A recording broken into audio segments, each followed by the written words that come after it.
ఇక ఈయన మంచి మాట అన్నాడు, ఆయన ఎవరో కానీ. ఏ మాట కామాట చెప్పుకోవాలి కానీ నీలాగా అనలైజ్ చేసే జర్నలిస్టులు అయితే నాకు యూట్యూబ్లో కనిపించట్లేదు అన్నగారు.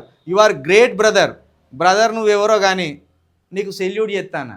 ఈ దొంగలు ఈ కాంగ్రెస్ను అభిమానించే కార్యకర్తలు కావచ్చు, బీఆర్ఎస్ని అభిమానించే కార్యకర్తలు కావచ్చు, వీళ్ళని నిజంగా సెమీ సైకోల్గా చూస్తాను నేను. మీరు అనాలిసిస్ లెక్క చూడాలి కానీ కేటీఆర్కు జాకిలు పెట్టి లేపు, లేకపోతే రేవంత్ రెడ్డికి జాకిలు పెట్టి లేపు గివా. మేము కేటీఆర్ని విమర్శిస్తే చూడము, లేకపోతే కేసీఆర్ని విమర్శిస్తే చూడము, రేవంత్ రెడ్డిని విమర్శిస్తే చూడము అంటే నిజాలు తెలియకుండా మూలన పడతాయి. ఇట్లా మన తూకం వేసినట్టు విశ్లేషించి చెప్పినప్పుడు ఖచ్చితంగా ఒక కాడ పొగడవలసి వస్తుంది, ఒక కాడ విమర్శించవలసి వస్తుంది. రైతు బంధు పథకం గొప్పగా ఉన్నది, రైతు బంధులో అవినీతి ఎక్కువ జరిగింది. దళిత బంధు పథకం మంచిగానే ఉన్నది, కానీ 2-3 దళితులకు ఇచ్చి మొత్తం అందరి దళితులను దెబ్బకొచ్చింది.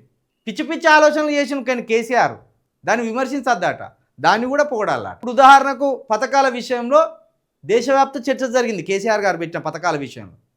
కానీ అదే పథకాల విషయంలో అవినీతికి సంబంధించి దేశవ్యాప్తంగా చర్చ జరిగింది. ఏ అంశంలోనైనా 2 రకాల వాదనలు ఉంటాయి.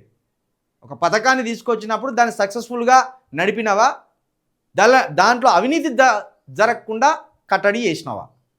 పథకాన్ని అమలు చేయాలి, దాంట్లో అవినీతి జరగకుండా కట్టడి చేయాలి, అప్పుడు ఆ పథకం సూపర్ సక్సెస్ అన్నట్టు. Thank you brother. మీలాంటి వాళ్ళు ఖచ్చితంగా కొంత మీలాంటి వాళ్ళే కావాలి. ఎందుకంటే ఎక్కువగా పార్టీ కార్యకర్తలు మా లీడర్ను పొగొడతాడేమో అనుకొని ఛానల్ చూస్తాను.